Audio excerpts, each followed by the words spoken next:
Hello friends, नमस्कार। आप सभी को स्वागत है अपना YouTube channel talent study lover पर। तो चलिए फ्रेंड्स, शुरू करते हैं। एनसीईआरटी की जो सीरीज चला रहे हैं, इसमें अपन एडिटोरिया की जो ये बुक है 7500 प्लस एमसीक्यूज, इसे अपन कवर कर रहे हैं। इसमें आपको टोटल 150 प्रैक्टिस सेट देखने को मिलेगा, ठीक है ना। तो सभी को इसमें अपन कवर करेंगे इस सीरीज में। और इस क्लास का आपको पीडीएफ भी मिल जाता है फ्रेंड। पीडीएफ के लिए आप लोग टेलीग्राम ज्वाइन कर लीजिएगा, ठीक है। टेलीग्राम का लिंक फ्रेंड आपको वीडियो के नीचे डिस्क्रिप्शन बॉक्स में मिल जाएगा। तो वहां से आप लोग पीडीएफ को डाउनलोड कीजिएगा और डे बाय डे रिवीजन करते रहेंगे, ठीक है ना। सभी क्वेश्चन जो इसमें दिया गया है वो सभी एनसीईआरटी बेस्ड है, तो आप लोग आसानी से इसे मतलब अच्छे से पढ़ सकते हैं। और आने वाले जितने भी एग्जाम है सभी के लिए मोस्ट इंपॉर्टेंट होगा। जैसे बिहार एसआई हो गया, या फिर बिहार पुलिस हो गया, बिहार एसएससी हो गया, या फिर रेलवे का एग्जाम, सभी के लिए मोस्ट इंपॉर्टेंट होगा, ठीक है ना। तो वीडियो पर आप लोग लास्ट तक बने रहेगा। और आज की जो क्लास है फ्रेंड, इसमें अपन सेट नंबर 4 को कवर करेंगे, ठीक है ना। सेट नंबर कितना 4 देखेंगे।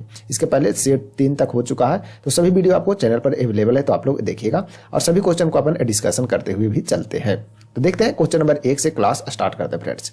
क्वेश्चन नंबर 1 में देखिए है कि निम्नलिखित में से वह कौन सा चालुक्य शासक था जिसने तुंगभद्रा नदी में कूदकर परम संयोग का प्रमाण किया था, ये बताना, ठीक है ना। तो तुंगभद्रा नदी जो कि आपको कहां पर मिलेगा, तो ये आपको कर्नाटक में देखने को मिलेगा, ठीक है ना। कर्नाटक में देखने को यह नदी मिलता है।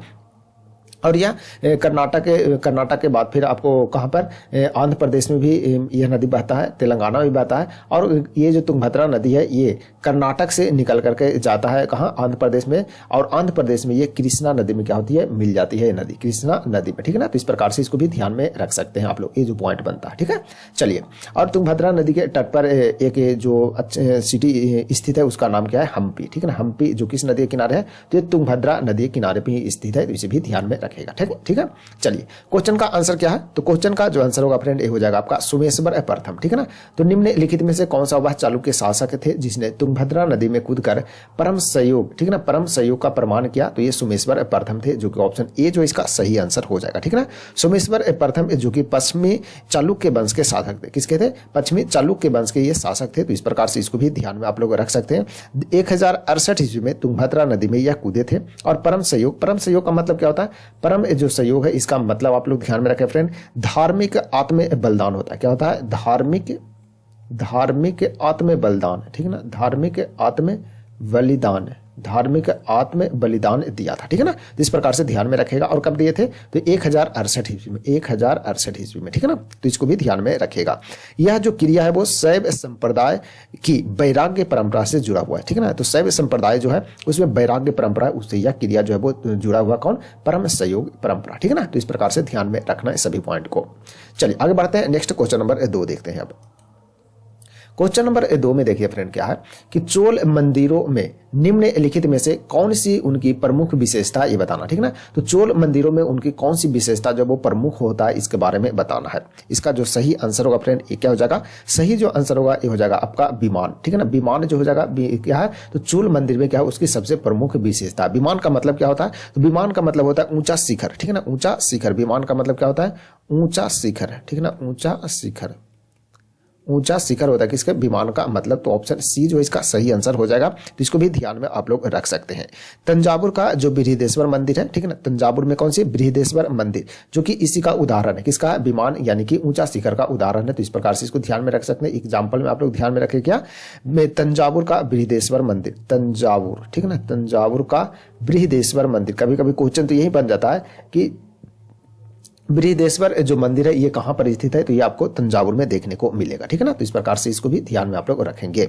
एक पॉइंट अभी ध्यान में रखना है कि इसमें ग्रेनाइट से बनी विशाल संरचना और उत्कृष्ट मूर्ति कला है, ठीक है ना। तो इसको भी ध्यान रखेंगे, ये बृहदेश्वर मंदिर में है, ठीक है। चलिए बढ़ते हैं आगे। नेक्स्ट क्वेश्चन नंबर 3 देखते हैं फ्रेंड। क्वेश्चन नंबर 3 में है विक्रमशिला विश्वविद्यालय, ठीक है ना, विक्रमशिला विश्वविद्यालय में किस भिक्षु ने लगभग 200 ग्रंथों की रचना की थी, ये बताना, ठीक है ना। तो विक्रमशिला विश्वविद्यालय में कौन से भिक्षु थे जिन्होंने लगभग 200 ग्रंथों की रचना की थी, ये बताना, ठीक है ना। विक्रमशिला विश्वविद्यालय जो कि कहां मिलेगा, ये आपको भागलपुर में देखने को मिलेगा, जो कि आपको बिहार राज्य में, ठीक है ना। तो इस प्रकार से ध्यान में रखेगा। नालंदा यूनिवर्सिटी जो कि आपको बिहार में ये भी देखने को मिलेगा, नालंदा में, नालंदा डिस्ट्रिक्ट में, ठीक है ना, जो कि मेरे घर से 30 किलोमीटर दूर है, ठीक है। चलिए, तो यहाँ आपको नालंदा यूनिवर्सिटी के बारे में बता दिए, ठीक है। तो कभी आएगा नालंदा यूनिवर्सिटी सिटी जो कि आपको क्या है तो यूनेस्को हेरिटेज साइट है, ठीक है ना। तो इसको भी आप लोग कभी आइएगा बिहार तो आप लोग जरूर आइएगा, ठीक है ना। पटना से लगभग 60-70 किलोमीटर पड़ता है, ज़्यादा नहीं है, और आप नालंदा आ जाएंगे, ठीक है ना। तो आसानी से पहुंच सकते हैं, कनेक्टिविटी बढ़िया है, बस से भी और ट्रेन से भी आप आ सकते हैं, ठीक है। नालंदा एक स्टेशन ही है छोटा, ठीक है। चलिए, तो ये था विक्रमशिला विश्वविद्यालय में कौन से भिक्षु थे। तो इसका जो सही आंसर होगा फ्रेंड ये थे रक्षित, ठीक है ना। रक्षित नामक जो थे एक क्या थे भिक्षु थे जिन्होंने क्या 200 ग्रंथों की रचना की थी, इनके द्वारा किया गया था। तो ऑप्शन सी जो इसका सही आंसर हो जाएगा, ठीक है ना। चलिए, कुछ इंपॉर्टेंट पॉइंट ध्यान में रखना है कि यह जो विश्वविद्यालय है वो किसके द्वारा बनाया गया था, यानी कि जो विक्रमशिला जो विश्वविद्यालय फ्रेंड किसके द्वारा बनवाया गया था। तो ये पाल शासक, ठीक है ना, पाल के शासक थे, ठीक है ना। पाल शासक कौन थे, धर्मपाल, ठीक है ना, धर्मपाल के द्वारा, धर्मपाल, ठीक है ना, धर्मपाल के द्वारा इसका स्थापना किया गया था, ठीक है ना। तो इस प्रकार से इसको भी आप लोग ध्यान में रखेंगे, ठीक है। चलिए, नेक्स्ट जो क्वेश्चन है फ्रेंड क्वेश्चन नंबर 4 देखते हैं, ठीक है ना। क्वेश्चन 4 में कि निम्नलिखित की सुमेलित करना, ठीक है ना, यानी कि एक साइड में दिया हुआ घटना और दूसरे साइड में दिया हुआ है उसका वर्ष, ठीक है ना। तो पहला जो घटना दिया उसमें दिया गया है क्या कि बीजापुर के सरदार अफजल खान की हत्या कब हुआ था, इसमें मिलान करना है। उसके बाद दूसरा में है कि शिवाजी द्वारा दक्कन के मुगल सूबेदार शाहिस्ता खान पर हमला कब हुआ था। तीसरा में है क्या कि सूरत की पहली लूट कब हुई थी और सूरत की दूसरी लूट कब हुई थी, इसको मिलान करना, ठीक है ना। तो क्वेश्चन में थोड़ा सा टाइप में गलत हो गया, इसमें जो ऑप्शन है वो देना भूल गए, ठीक है ना। चलिए, बाकी बता देते हैं आपको कि बीजापुर के सरदार जो अफजल खान थे, इनका जो हत्या हुआ था फ्रेंड एक कब हुआ था। तो इनका सही है कि एक का एक है, यानी कि 1659 ईस्वी में इनका हत्या किया गया था, ठीक है ना। 1659 ईस्वी में प्रतापगढ़ के किले के पास मुलाकात में शिवाजी ने उन्हें क्या किया था, बाघन यानी कि लोहे के नक पर क्या किया था, मार के गिरा दिया था, ठीक है ना। तो इस प्रकार से इनको ध्यान में रखेगा। दूसरा है क्या कि शिवाजी द्वारा दक्कन के मुगल सूबेदार शाहिस्ता खान पर जो हमला किया गया था वो कब हुआ था। तो ये 1663 में हुआ था, ये भी बिल्कुल सही है, ठीक है ना। सूरत की पहली लूट कब हुआ था फ्रेंड, तो सूरत की जो पहली लूट हुआ था ये हुआ था 1664 ईस्वी में हुआ था। कब हुआ था, 1664 में। और सूरत की जो दूसरी लूट है फ्रेंड ये हुआ था 1670 ईस्वी में हुआ था। तो इस प्रकार से ये सभी घटना है, इसको आप लोग ध्यान में रखिएगा, यानी कि बोले तो ऑप्शन इसका सही हो जाएगा, ए का एक हो जाएगा, ठीक है ना, ए का एक हो जाएगा, 2 का क्या हो जाएगा, 2 का बी हो जाएगा, 3 का आपका डी हो जाएगा और 4 का जो हो जाएगा वो सी हो जाएगा, ठीक है ना। तो इस प्रकार से ऑप्शन आता है, ऑप्शन इसको देना भूल गए हैं तो इसमें कोई दिक्कत नहीं है, बाकी आप लोग याद रखेगा, ठीक है। चलिए, बढ़ते हैं अब आगे फ्रेंड नेक्स्ट क्वेश्चन की ओर देखते हैं। नेक्स्ट क्वेश्चन नंबर 5 देखते हैं, ठीक है ना। बाकी कोई दिक्कत हो तो समस्या हो तो आप लोग कमेंट बॉक्स में कमेंट जरूर कीजिएगा, ठीक है ना, कोई दिक्कत कोई समस्या हो तो, ठीक है ना। चलिए, बढ़ते हैं फ्रेंड आगे नेक्स्ट क्वेश्चन देखते हैं। नेक्स्ट जो क्वेश्चन है ये है क्वेश्चन नंबर 5 कि दोहरे गुंबद वाला, ठीक है ना, दोहरे गुंबद वाला भारत का पहला मकबरा कौन सा है ये बताना, ठीक है ना। तो दोहरे गुंबद वाला जो भारत का पहला मकबरा है उसका नाम बताना है। तो इसका जो सही आंसर होगा फ्रेंड क्या हो जाएगा, तो इसका सही जो आंसर होगा ये हो जाएगा आपका हुमायूं का मकबरा, ठीक है ना। हुमायूं का मकबरा जो कि ऑप्शन ए जो इसका सही आंसर होगा, ध्यान में रखिएगा कि हुमायूं का मकबरा जो कि दोहरे गुंबद वाला भारत का पहला मकबरा, ठीक है ना। इसको जो बनवाया गया था वो किसके द्वारा बनाया गया था, तो ये भी ध्यान में रखना है। ये 1565 से लेकर के, ठीक है ना, 1565 से लेकर के 1572 ईस्वी के बीच में इसको बनवाया गया था। और ये जो बनवाया गया था फ्रेंड ये हमीदा बानो बेगम, ठीक है ना, हमीदा बानो, ठीक है ना, हमीदा बानो बेगम के द्वारा यह मकबरा यानी कि हुमायूं का मकबरा जो है वो बनाया गया था, ठीक है ना। और इसके जो वास्तुकार थे, ठीक है ना, हुमायूं के जो मकबरा है उसका वास्तुकार जो था वो कौन था, तो इसको भी आप लोग ध्यान में रखेगा वास्तुकार को, ठीक है ना। वास्तु जो कार थे वो कौन थे, तो वास्तुकार थे फिर मिर्जा मिराक गियास, ठीक है ना, मिर्जा लिख देते हैं यहाँ पर मिर्जा मिराक, ठीक है ना, मिर्जा मिराक गियास, ठीक है ना, गियास, ठीक है ना। तो ये थे जो हुमायूं का मकबरा था उसका क्या थे, वास्तुकार ये थे, ठीक है ना। तो इस प्रकार से इसको ध्यान में आप लोग रख सकते हैं, ठीक है। तो कुछ इंपॉर्टेंट पॉइंट है, सभी को आप लोग ध्यान में रखिएगा फ्रेंड्स। नेक्स्ट क्वेश्चन देखते हैं आगे। नेक्स्ट क्वेश्चन है क्वेश्चन नंबर 6 में देखते हैं कि दिल्ली सल्तनत एक काल में, ठीक है ना, मजलिस ए खलवत का अर्थ मंत्री परिषद नहीं था, जिसमें कौन शामिल नहीं था ये बताना, ठीक है ना। दिल्ली सल्तनत काल में मजलिस ए खलवत का अर्थ मंत्री परिषद नहीं था, जिसमें कौन शामिल नहीं था ये बताना है, ठीक है। तो इसका जो सही आंसर होगा फ्रेंड ये क्या हो जाएगा, सही जो आंसर होगा ये हो जाएगा आपका ऑप्शन डी यानी कि वजीर, ठीक है ना, वजीर जो कि ऑप्शन डी जो इसका सही आंसर हो जाएगा, ठीक है। तो मजलिस ए खलवत दिल्ली सल्तनत में क्या था, तो मजलिस ए खलवत का मतलब जो होता था इसका बोले हिंदी में तो गोपनीय परिषद था। यह क्या था, गोपनीय परिषद था यह, ठीक है ना, गोपनीय परिषद, गोपनीय परिषद था ये, ठीक है ना। तो इस प्रकार से इसको भी ध्यान में आप लोग रख सकते हैं, ठीक है ना। आगे ध्यान में रखना कि वजीर का मतलब क्या होता है, तो वजीर का मतलब होता है मुख्यमंत्री, ठीक है ना। वजीर का मतलब क्या होता है, मुख्यमंत्री।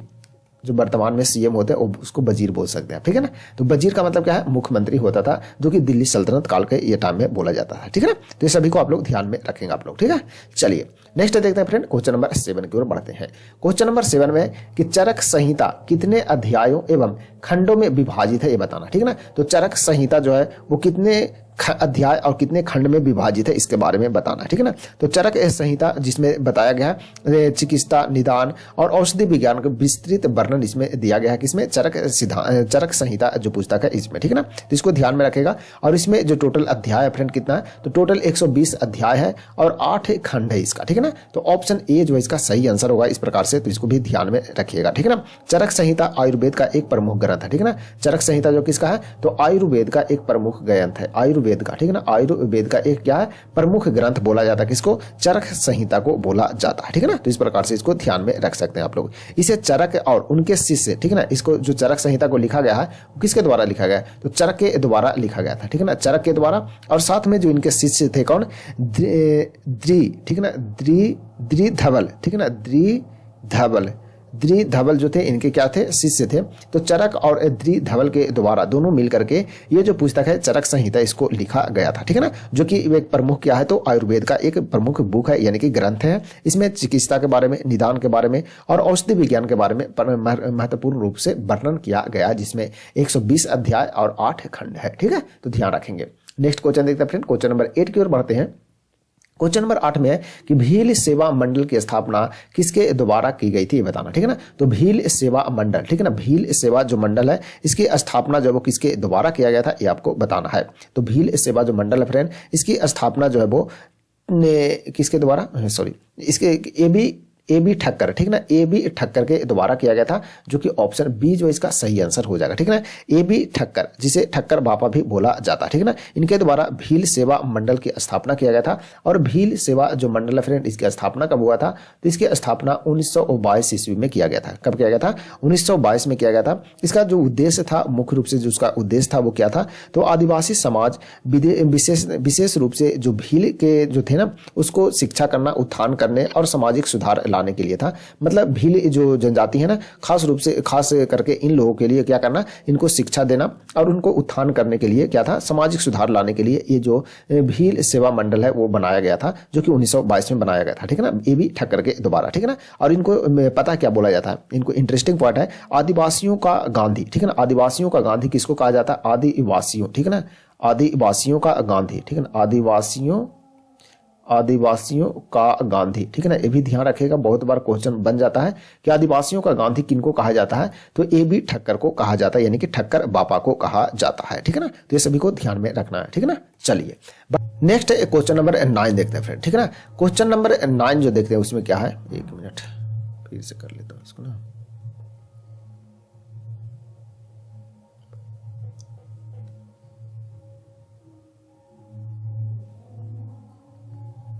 नेक्स्ट क्वेश्चन नंबर 9 देखते हैं फ्रेंड्स। क्वेश्चन नंबर 9 में कि निम्नलिखित कथनों पर विचार करना है। पहला जो कथन आपको दिया है कि 1857 के विद्रोह के समय ब्रिटेन के प्रधानमंत्री पाल्मर्स्टन था। दूसरा कथन है फ्रेंड कि 1857 के विद्रोह के समय, ठीक है ना, भारत का गवर्नर जनरल लॉर्ड कैनिंग था। तीसरा जो कथन है यह है कि 1857 के विद्रोह के समय युद्ध संवाददाता WH रसेल के द्वारा क्या किया गया था, घटनाओं का रिपोर्ट किया गया था, ठीक है ना। ये छपा नहीं है यहाँ पर, घटनाएं का रिपोर्ट, ठीक है ना, घटनाएं का क्या रिपोर्ट किया गया था, रिपोर्ट किया गया, ठीक है ना। क्या एक कथन तीसरा में ये पूरा है, ठीक है ना। तो कौन से कथन है जो उपयुक्त में से सही कथन को चूज करना है, ठीक है ना। तो कौन सा कथन जो है वो सही है ये आपको बताना है, ठीक है ना। तो पहला जो कथन है ये आपका ब्रिटेन के प्रधानमंत्री 1857 के समय में पाल्मर्स्टन थे, जो कि गलत है, ठीक है ना। कौन थे प्रधानमंत्री, तो लॉर्ड डर्बी, ठीक है ना, लॉर्ड लॉर्ड डर्बी थे, क्या थे, प्रधानमंत्री थे उस टाइम में, कब, 1857 के विद्रोह के समय में, ठीक है ना। बाकी जो ऑप्शन आपका, बाकी जो कथन 2 और 3 जो है वो सही है, ठीक है ना। तो 2 और 3 सही का मतलब हो गया कि आपका ऑप्शन बी जो है फ्रेंड आपका राइट आंसर हो जाएगा, ठीक है ना। ऑप्शन 20 का राइट आंसर है, तो ध्यान रखेंगे। चलिए आगे बढ़ते हैं, नेक्स्ट क्वेश्चन देखते हैं। नेक्स्ट जो क्वेश्चन है फ्रेंड ये है कि सारे जहां से अच्छा पुस्तक किसके द्वारा लिखा गया है, ये बताना, ठीक है ना। तो सारे जहां से अच्छा जो पुस्तक है फ्रेंड, ये किसके द्वारा लिखा गया, थोड़ा सा आगे बढ़ गया, थोड़ा रुकिए, हाँ। सारे जहां से अच्छा जो पुस्तक है, ये किसके द्वारा लिखा गया है, ये आपको बताना है। इसका जो राइट आंसर होगा फ्रेंड, ये क्या हो जाएगा, सही आंसर हो जाएगा आपका मोहम्मद इकबाल के द्वारा लिखा गया, ठीक है ना। मोहम्मद इकबाल के द्वारा लिखा गया क्या, सारे जहां से अच्छा, जो ऑप्शन है डी जो इसका राइट आंसर हो जाएगा। और यह जो देशभक्ति कविता, ये कब लिखा गया था, 1904 में, ठीक है ना। कब लिखा गया था, 1904 में, 1904 में लिखा गया था, किसमें, तो इत्तेहाद पत्र में प्रकाशित हुआ था, जिसका मूल जो शीर्षक था वो था तराना ए हिंदी, ठीक है ना। तराना ए हिंदी था इसका मूल शीर्षक था। बंकिम चंद्र चटर्जी के द्वारा क्या, तो राष्ट्रीय गान यानी कि वंदे मातरम, ठीक है ना। वंदे जो मातरम है वो किनके द्वारा लिखा गया था, वंदे मातरम, वंदे मातरम जो लिखा गया है किनके द्वारा, तो बंकिम चंद्र चटर्जी के द्वारा लिखा गया था। और वंदे मातरम यानी कि भारत का जो राष्ट्रीय गीत है, जिसको गाने में कितना समय लगता है, तो गाने में समय थी, इसको गाने में यानी कि राष्ट्रीय गीत को गाने में 65 सेकंड का समय लगता है। वहीं पर राष्ट्रीय गान जो लिखा गया था जन गण मन, ये रविंद्रनाथ टैगोर जी के द्वारा लिखा गया है। और ये प्रथम भारतीय थे जिनको क्या मिला था, नोबेल पुरस्कार मिला था साहित्य के क्षेत्र में, तो इसे भी ध्यान में रख सकते हैं। और साथ में ध्यान रखना कि राष्ट्रीय जो गान है उसको गाने में 52 सेकंड का समय लगता है, ठीक है ना। तो ये सभी पॉइंट जो है आप लोग ध्यान में रख सकते हैं, ठीक है फ्रेंड्स। चलिए आगे बढ़ते हैं, नेक्स्ट क्वेश्चन नंबर 11 देखते हैं। क्वेश्चन नंबर 11 में किसने कहा था कि साक्षरता अपने आप में शिक्षा नहीं है, ठीक है ना। साक्षरता जो है वो अपने आप में क्या, शिक्षा नहीं है, यह जो है वो किसके द्वारा कहा गया था, ये बताना है, ठीक है। तो ये जो कथन है वो किसके द्वारा कहा गया, सही आंसर हो जाएगा आपका महात्मा गांधी के द्वारा, ठीक है ना। महात्मा गांधी जिनका जन्म कब हुआ था, 2 अक्टूबर को हुआ था, ठीक है ना। 2 अक्टूबर को हुआ, 1869 ईस्वी में इनका जन्म हुआ। और इनका जो शहीद जो हुए वो कब हुए थे, 30 जनवरी, ठीक है ना, 30 जनवरी 1948 को ये शहीद हुए, ठीक है ना। इन पर क्या मनाया जाता है, शहीद दिवस मनाया जाता है। और अंतर्राष्ट्रीय अहिंसा दिवस जो मनाया जाता है वो कब मनाया जाता है, तो 2 अक्टूबर को मनाया जाता है, ठीक है ना। तो इस प्रकार से ये सभी पॉइंट को आप लोग ध्यान में रख सकते हैं। साथ में ये भी ध्यान में रखना है कि महात्मा गांधी, ठीक है ना, महात्मा गांधी जो कि अहिंसा के पुजारी भी माने जाते हैं, ठीक है ना। तो इसका जो ऑप्शन सी फ्रेंड आपका राइट आंसर हो जाएगा। साक्षरता अपने आप में शिक्षा नहीं है, जो कि इन्हीं के द्वारा यह कथन कहा गया था। महात्मा गांधी का मानना था क्या, कि साक्षरता केवल अक्षर ज्ञान नहीं है, अक्षर ज्ञान है, जबकि जो रियल में जो व्यक्ति शिक्षित होता है उसका मतलब क्या होता है कि व्यक्ति के नैतिक, शारीरिक, मानसिक विकास होना चाहिए, ठीक है ना। यानी कि महात्मा गांधी का मानना था कि वो व्यक्ति शिक्षित है जिसका नैतिक, शारीरिक और मानसिक विकास यानी कि डेवलपमेंट होता है, वही असली रूप से शिक्षित है, ठीक है ना। सिर्फ किताब कॉपी लेकर के यानी कि पढ़ लिए वो पढ़ाई का मतलब नहीं है, ठीक है ना। इनका मानना यह था। उन्होंने नैतिक शिक्षा और कर्म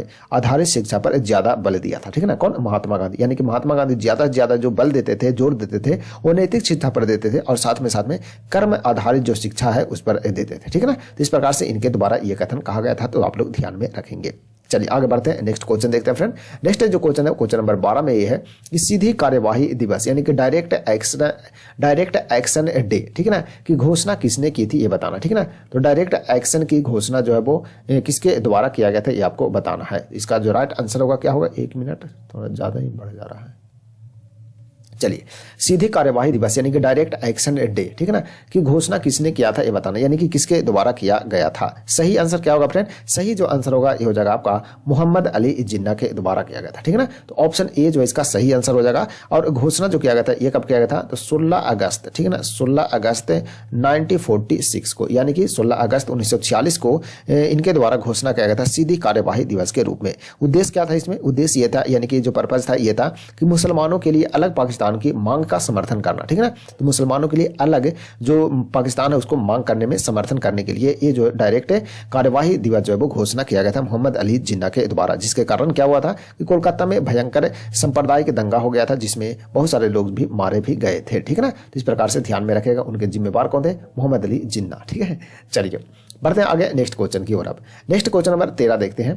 क्वेश्चन नंबर 13 फ्रेंड कि भारत छोड़ो आंदोलन जो कि कब हुआ था, तो भारत छोड़ो आंदोलन जो कि 8 अगस्त, ठीक है ना, 8 अगस्त 1942 यानी कि 1942 में यह हुआ था, ठीक है ना। तो भारत छोड़ो आंदोलन के दौरान उत्पन्न दंगे किस क्षेत्र में सर्वाधिक व्यापक स्तर पर हुए थे ये बताना, ठीक है ना। तो भारत छोड़ो आंदोलन के दौरान क्या हुआ था, दंगा हुआ था। तो सबसे अधिक जो दंगा हुआ था वो किस एरिया में हुआ था, यानी कहां पर हुआ था, ये आपको बताना है, ठीक है। इसका जो सही आंसर होगा फ्रेंड ये क्या हो जाएगा, तो इसका जो राइट आंसर होगा ये आपको ध्यान में रखना है कि बिहार वाले क्षेत्र में हुआ था सबसे अधिक दंगा। तो ऑप्शन बी जो इसका राइट आंसर हो जाएगा बिहार, ठीक है ना। तो भारत छोड़ो आंदोलन के दौरान सबसे अधिक जो दंगे हुए थे वो किस क्षेत्र में हुआ था, बिहार में हुआ था। भारत छोड़ो जो आंदोलन हुआ था ये कब हुआ था, 8 अगस्त 1942 में। और ये जो प्रारंभ हुआ था, आरंभ जो हुआ था ये कहां से हुआ था, तो ये बंबई से हुआ था। कहां से हुआ था, बंबई से ये आरंभ हुआ था।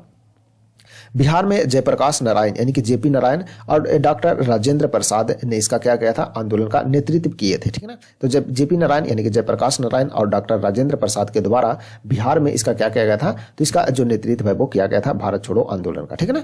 यह आंदोलन ब्रिटिश शासन के खिलाफ निर्णायक जन विद्रोह साबित हुआ था, ठीक है। तो इस प्रकार से ध्यान में रख सकते हैं आप लोग, ठीक है। तो 8 अगस्त को ध्यान रखेगा, 8 अगस्त को अगस्त प्रस्ताव भी बोला जाता है इसको, ठीक है। तो इस प्रकार से ध्यान में रखना आप लोग, ठीक है। चलिए बढ़ते हैं आगे, नेक्स्ट क्वेश्चन देखते हैं। अब नेक्स्ट जो क्वेश्चन है फ्रेंड क्या है, नेक्स्ट क्वेश्चन नंबर 14 में है कि महात्मा गांधी की पुस्तक, ठीक है ना। महात्मा गांधी के बारे में अभी कुछ पॉइंट बता दिए थे। तो महात्मा गांधी की पुस्तक हिंद स्वराज किस वर्ष लिखी गई थी ये बताना, ठीक है ना। तो महात्मा गांधी की जो पुस्तक है हिंद स्वराज ये कब लिखा गया था ये आपको बताना है। इसका जो सही आंसर होगा फ्रेंड ये क्या हो जाएगा, एक मिनट, महात्मा गांधी की पुस्तक हिंद स्वराज जो है वो कब लिखा गया था, ठीक है। तो इसका जो सही आंसर होगा ये क्या हो जाएगा, सही आंसर होगा फ्रेंड आपका 1909 ईस्वी में, ठीक है ना। 1909 ईस्वी में ये पुस्तक जो है वो लिखा गया था। तो ऑप्शन बी जो है इसका सही आंसर हो जाएगा, ठीक है ना। तो इस प्रकार से इसको ध्यान में आप लोग रख सकते हैं। महात्मा गांधी के जन्म के बारे में बता दें, 2 अक्टूबर 1869 को जन्म हुआ था। 30 जनवरी 1948 में इनका शहीद हुए थे। कौन, महात्मा गांधी हुए थे। 2 अक्टूबर को अहिंसा दिवस मनाया जाता है, ठीक है ना, या फिर गांधी दिवस भी मनाया जाता है, ध्यान में रख सकते हैं आप लोग। 30 जनवरी को क्या मिलाते हैं, तो 30 जनवरी को क्या मनाते हैं, तो शहीद दिवस मनाया जाता है, ठीक है ना। अंतर्राष्ट्रीय अहिंसा दिवस भी 2 अक्टूबर को ही मनाया जाता है। महात्मा गांधी जो कि आपको क्या बोलते हैं, दक्षिण अफ्रीका गए थे कब, तो 1893, ठीक है ना, 1893 में गए थे और 1915 में क्या हुए थे, वापस आए थे। कहां से, दक्षिण अफ्रीका से वापस आए थे, ठीक है। तो इस प्रकार से ध्यान में रखिएगा आप लोग, ठीक है। एक पुस्तक और लिखा गया महात्मा गांधी का जिसका बहुत फेमस बुक है माई एक्सपेरिमेंट विथ ट्रूथ। पुस्तक के लेखक कौन है, तो महात्मा गांधी है। तो ये भी आप लोग नोट कर सकते हैं, ठीक है। चलिए तो कुछ इंपॉर्टेंट पॉइंट है, ध्यान में रखिएगा फ्रेंड्स।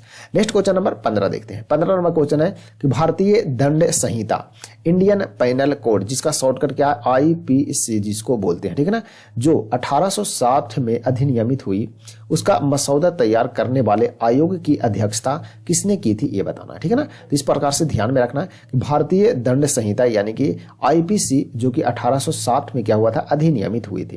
इसका मसौदा तैयार करने के लिए एक आयोग बनाया गया था। तो उस आयोग के अध्यक्ष जो थे वो कौन थे ये बताना है। इसका सही जो आंसर होगा फ्रेंड ये क्या हो जाएगा, इसका जो सही आंसर होगा ये हो जाएगा आपका लॉर्ड मैकाले। कौन थे, लॉर्ड मैकाले, जो कि ऑप्शन डी जो है फ्रेंड इसका सही आंसर हो जाएगा। तो ध्यान में रखिएगा कि ये जो कानून है 1834 में भारतीय कानून आयोग की स्थापना किया गया था, ठीक है ना। 1834 में भारतीय कानून, पहले तो ध्यान रखना है कि भारतीय कानून आयोग, ठीक है ना, भारतीय कानून आयोग की स्थापना कब हुआ था, 1834 में हुआ था, ठीक है ना। और इसके जो अध्यक्ष बने थे वो कौन थे, तो बेबिंगटन मैकाले, ठीक है ना, मैकाले बने थे, इसके अध्यक्ष बने थे। और आईपीसी को 1860 में लागू किया गया था और 1862 में क्या हुआ था, ये पारित हो गया था, ठीक है ना। तो ये जो अधिनियम है पारित कब हुआ था, तो 1862 में ये पारित हो गया था, ठीक है ना। तो इस प्रकार से इसको ध्यान में रखिएगा। और मैकाले जो थे इसका क्या थे, तो इस आयोग के अध्यक्ष बने थे, ठीक है ना। और ये जो भारतीय कानून आयोग बना था ये कब बना था, तो भारतीय कानून आयोग जो बना था 1834 में बना था। इसके अध्यक्ष इन्हीं को बनाया गया था, ठीक है ना। तो ये जो अधिनियम पारित हुआ था वो इन्हीं के काल में हुआ था, ठीक है। तो इस प्रकार से ध्यान रख सकते हैं। नेक्स्ट क्वेश्चन देखते हैं आगे फ्रेंड्स। आगे जो क्वेश्चन है क्वेश्चन नंबर 16 देखते हैं, ठीक है ना। अभी तो 16 क्वेश्चन ही तक ही पहुंचे हैं गुरु। चलिए नेक्स्ट क्वेश्चन नंबर 16 देखते हैं। भारतीय संविधान ने केंद्र सरकार की अधिशासी शक्तियों को किसमें निहित किया है ये बताना, ठीक है ना। तो भारतीय संविधान ने केंद्र सरकार की अधिशासी शक्तियों को किसमें निहित किया है ये बताना है। सही जो आंसर होगा ये क्या हो जाएगा, सही जो आंसर होगा फ्रेंड ये हो जाएगा आपका भारत के राष्ट्रपति यानी कि प्रेसिडेंट ऑफ इंडिया। वर्तमान में प्रेसिडेंट कौन है आप लोग कमेंट बॉक्स में जरूर बताइएगा, ठीक है ना। ऑप्शन ए जो इसका सही आंसर हो जाएगा।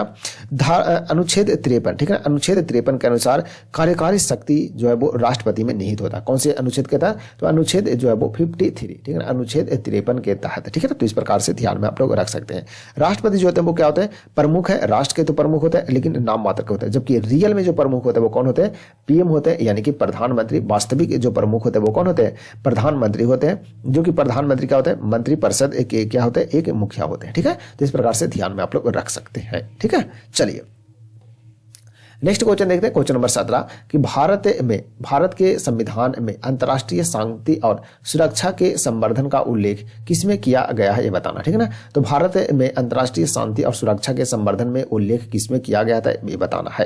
इसका सही जो आंसर होगा फ्रेंड क्या हो जाएगा, सही आंसर हो जाएगा आपका राज्य के नीति निर्देशक सिद्धांत में, ठीक है ना। राज्य के नीति निर्देशक सिद्धांत यानी कि DPSP, directive principle of state policy में बताया गया कि अंतर्राष्ट्रीय शांति और सुरक्षा में क्या करना है, मदद करना है, हेल्प करना है, ठीक है ना। तो ऑप्शन बी जो है इसका सही आंसर हो जाएगा। और साथ में ध्यान रखना है कि अनुच्छेद जो 51 है उसमें क्या भारत की विदेश नीति से जुड़े जो दिशा निर्देश है उसमें के बारे में भी बताया गया अनुच्छेद 51 में, ठीक है ना। और इसमें बताया गया क्या, इसमें कहा गया है कि भारत के अंतर्राष्ट्रीय शांति, न्याय और सुरक्षा का समर्थन करेगा, ठीक है ना। तो ये सभी के सभी जो है वो अनुच्छेद 51 में बोला गया है, तो ध्यान में रखेंगे आप लोग, ठीक है ना। चलिए बढ़ते हैं आगे, नेक्स्ट क्वेश्चन देखते हैं। क्वेश्चन नंबर 18 में देखते हैं कि सुंगलू समिति, ठीक है ना, सुंगलू समिति की नियुक्ति प्रधानमंत्री द्वारा क्यों की गई थी, ये बताना, ठीक है ना। तो सुंगलू समिति की जो नियुक्ति किया गया था फ्रेंड, क्यों किया गया था, तो राष्ट्रमंडल जो खेल हुआ था भारत में, ठीक है ना, राष्ट्रमंडल खेल जो भारत में हुआ था ना 2010 में हुआ था। राष्ट्रमंडल खेल जो भारत में हुआ था वो कब हुआ था, 2010 में। उस टाइम पर भारत के प्रधानमंत्री कौन थे, तो मनमोहन सिंह जी थे, ठीक है ना। तो उसमें जो भ्रष्टाचार हुआ था उसके जांच के लिए, ठीक है ना, उसके जांच के लिए क्या हुआ था, सुंगलू जो समिति है, ठीक है ना, सुंगलू समिति का क्या किया गया था, बनाया गया था, यानी कि इसके निर्माण किया गया था इसको जांच करने के लिए, ठीक है ना। यानी कि राष्ट्रमंडल खेलों में भ्रष्टाचार की जांच के लिए सुंगलू समिति का निर्माण किया गया था। यानी बोले तो ऑप्शन बी जो इसका सही आंसर हो जाएगा। राष्ट्रमंडल खेलों के संचालन में भ्रष्टाचार के आरोपों में जांचबीन करने के लिए ये आयोग बनाया गया था, ठीक है। तो इस प्रकार से ध्यान में रखिएगा। दिल्ली में राष्ट्रमंडल खेल हुआ था 2010 में, जो राष्ट्रमंडल खेल कहाँ हुआ था, दिल्ली में हुआ था। और ध्यान में रखिएगा उस टाइम पर भारत के जो प्रधानमंत्री थे कौन थे, तो डॉक्टर मनमोहन सिंह, ठीक है ना। और सुंगलू जो है वो क्या है, तो ये जो सुंगलू समिति जो बनाया गया था वो क्या है, पूर्व कैग के महालेखा परीक्षक थे, ठीक है ना। कैग यानी कि कंप्ट्रोलर एंड ऑडिटर जनरल जिसको बोलते हैं, ठीक है ना। तो इसके जो क्या है, तो नियंत्रक एवं महालेखा परीक्षक थे, पूर्व में रह चुके हैं। तो इन्हीं को एक समिति इन्हीं के नाम पर बनाया गया था और उसके अध्यक्ष यही थे, ठीक है ना। तो इस प्रकार से इसको ध्यान में रख सकते हैं आप लोग, ठीक है। चलिए बढ़ते हैं आगे, नेक्स्ट क्वेश्चन देखते हैं फ्रेंड्स। नेक्स्ट क्वेश्चन देखते हैं, क्वेश्चन नंबर 19। अब 1 मिनट थोड़ा आगे बढ़ा लेता हूँ ना, इतना तेज चलते हैं फिर भी अभी तक देखिए, अभी तक 19 क्वेश्चन बस पहुंचे हैं। तो थोड़ा सा वीडियो जो है वो लंबा तो होगा, ठीक है ना, थोड़ा वीडियो लंबा होगा, लेकिन ठीक है कोई दिक्कत नहीं। 50 क्वेश्चन कवर कर रहे हैं अपन, तो थोड़ा सा टाइम लगेगा लेकिन बहुत सारा आपको जानकारी भी मिल जाता है, ठीक है। चलिए नेक्स्ट क्वेश्चन देखते हैं फ्रेंड। क्वेश्चन नंबर 19 है कि एक साधारण विधेयक पर संसद के दोनों सदनों की सम्मिलित बैठक में मतदान हो सकता है यदि एक सदन ने उसे बिना पारित किए, ठीक है ना, बिना पारित किए अपने पास कितने माह तक रख सकता है, ठीक है। तो इसका जो सही आंसर होगा फ्रेंड ये क्या हो जाएगा, तो इसका जो सही आंसर होगा ये हो जाएगा आपका 6 माह तक। कितने माह तक रख सकते हैं, 6 माह तक वो रख सकते हैं, ठीक है। यदि संसद में कोई विधेयक पास हुआ है, ठीक है ना, तो उसको 6 माह तक रोक सकते हैं। कितने माह तक, 6 माह तक रोक सकते हैं। तो राष्ट्रपति दोनों सदनों की संयुक्त बैठक बुला सकता है उस पर, ठीक है ना। और ये अनुच्छेद, ये जो व्यवस्था दिया गया है, ठीक है ना, 6 माह तक रखने की, ये अनुच्छेद 108 के अनुसार दिया गया, ठीक है ना। यानी कि बोले तो राष्ट्रपति जब वो दोनों सदनों की संयुक्त बैठक बुलाते हैं वो कौन से अनुच्छेद में, अनुच्छेद 108 के अंतर्गत बुलाते हैं, ठीक है ना। तो इस प्रकार से ध्यान में आप लोग रख सकते हैं। नेक्स्ट क्वेश्चन है कि जनहित याचिका किसके द्वारा अभियोजित की जा सकती है, ठीक है ना। तो जनहित याचिका जो है फ्रेंड किसके द्वारा अभियोजित किया जा सकता है, तो जनहित जो याचिका है यानी कि PIL जिसको बोलते हैं, ठीक है ना, PIL जो बोलते हैं, तो किसके द्वारा दाखिल किया जा सकता है, तो ये कोई भी व्यक्ति दाखिल कर सकता है, ठीक है ना, कोई भी व्यक्ति के द्वारा ये दाखिल किया जा सकता है, जो कि ऑप्शन ए जो इसका सही आंसर हो जाएगा, ठीक है ना। जनहित याचिका की अवधारणा न्यायपालिका ने, ठीक है ना, 1980 यानी कि 1980 के दशक में दिए थे, ठीक है ना। यह सामाजिक न्याय के लिए, ठीक है ना, यह सामाजिक न्याय के लिए किसी भी नागरिक को अदालत में याचिका दाखिल करने की अनुमति देती है, भले ही उसका स्वयं का ही हित ना हो, ठीक है ना, स्वयं का हित या ना हो वो दाखिल कर सकता है PIL, ठीक है। तो ध्यान में रखिएगा 1980 के दशक में ये दिया गया था, मतलब कि ये जो अपने लाभ को एक पावर दिया गया था कहने का मतलब, ठीक है। चलिए नेक्स्ट बढ़ते हैं, क्वेश्चन नंबर 21 देखते हैं फ्रेंड। पंचायती राज संस्थाओं में अनुसूचित जाति व अनुसूचित जाति एवं जनजाति के आरक्षण की व्यवस्था किस अनुच्छेद में की गई है ये बताना है, ठीक है ना। तो इसका जो सही आंसर होगा ये क्या हो जाएगा फ्रेंड, इसका जो राइट आंसर होगा ये आपको ध्यान में रखना है, अनुच्छेद ऑप्शन बी हो जाएगा, यानी कि 243 के डी में, ठीक है ना। ऑप्शन बी जो इसका राइट आंसर हो जाएगा। पंचायती राज जो कि 73वें संविधान संशोधन से संबंधित, 73वें संविधान संशोधन जो कि 1992 यानी कि 1992 में हुआ था, ठीक है ना। इसमें के अनुसार इसको पंचायती राज को जोड़ा गया है भारतीय संविधान में। इसके अनुसार पंचायतों में अनुसूचित जाति, अनुसूचित जनजाति और महिलाओं के जनसंख्या के अनुपात में आरक्षण भी प्रदान किया गया, ठीक है ना। ये सभी के सभी यानी कि पंचायती राज से रिलेटेड जितने भी वर्किंग दिया गया है वो 73वें संविधान संशोधन 1992 में ही जोड़ा गया, ठीक है ना। इसका उद्देश्य क्या है, तो उद्देश्य जो इसका फ्रेंड के स्थानीय स्तर पर सामाजिक न्याय और समान प्रतिनिधित्व सुनिश्चित करना है, ठीक है ना। इसमें क्या अभी बताए थे, कल की क्लास में बता दिए थे कि पंचायती राज के बारे में बताए थे कि 2 अक्टूबर, ठीक है ना, 2 अक्टूबर 1959 ईस्वी को राजस्थान में, ठीक है ना, 1959 ईस्वी में कहा राजस्थान के नागौर जो डिस्ट्रिक्ट है, ठीक है ना, नागौर में सबसे पहले पंचायती राज लागू किया गया था। और इसके बाद फिर जो सेकंड स्टेट बना था वो कौन बना था, तो बना था आंध्र प्रदेश बना था, ठीक है ना। तो इस प्रकार से आप लोग जो इंपॉर्टेंट पॉइंट है आप लोग ध्यान में रख सकते हैं, ठीक है। चलिए नेक्स्ट देखते हैं फ्रेंड क्वेश्चन नंबर 22 कि पृथ्वी के आंतरिक भाग में, ठीक है ना, पृथ्वी के आंतरिक भाग में किस चट्टान का निर्माण अधिक ऊष्मा और दबाव के कारण होता है ये बताना, ठीक है ना। तो पृथ्वी के आंतरिक भाग में यानी कि इंटरनल जो भाग है उसमें कौन सा चट्टान है जिसका निर्माण अधिक ऊष्मा और दबाव के कारण होता है ये बताना है। सही जो आंसर होगा फ्रेंड ये हो जाएगा आपका कायांतरित चट्टान, ठीक है ना। कायांतरित जो चट्टान होता है फ्रेंड वो अधिक ऊष्मा और उसके दबाव के कारण ही यह बनता है, पृथ्वी के जो अंदर बनता है, जिसे मेटामॉर्फिक चट्टान भी इंग्लिश में कहा जाता है, ठीक है ना। यह अवसादी या फिर अग्नेय चट्टान तीव्र ताप और दाब में क्या होता है, बदल जाता है, किसमें, कायांतरित चट्टान में बदलता है, ठीक है ना। यानी कि बोले तो इसका जो एग्जांपल बोले तो कायांतरित चट्टान का कौन सा हो जाएगा, तो आपका जैसे सिलेट हो गया, ठीक है ना, सिलेट जो हो गया वो इसी का उदाहरण है। चूना पत्थर हो गया, ठीक है ना, चूना पत्थर हो गया। उसके बाद फिर संगमरमर, ठीक है ना। ये सभी के सभी जो उदाहरण है किसका है, तो ये कायांतरित चट्टान का उदाहरण है। कायांतरित चट्टान कैसे बनता है, तो अब शादी या फिर अग्नि जो चट्टान होता है उसके तीव्र ताप और दाब से बदल जाता है, ये कायांतरित चट्टान में बदल जाता है, ठीक है ना। इस प्रकार से इसको ध्यान में रख सकते हैं आप लोग, ठीक है ना। चलिए नेक्स्ट क्वेश्चन देखते हैं फ्रेंड, क्वेश्चन नंबर आगे बढ़ते हैं। क्वेश्चन नंबर आगे देखते हैं 23 कि भारत में कौन से महीने वापसी मानसून यानी कि लौटता हुआ मानसून के मौसम के लिए जाने जाते हैं ये बताना, ठीक है ना।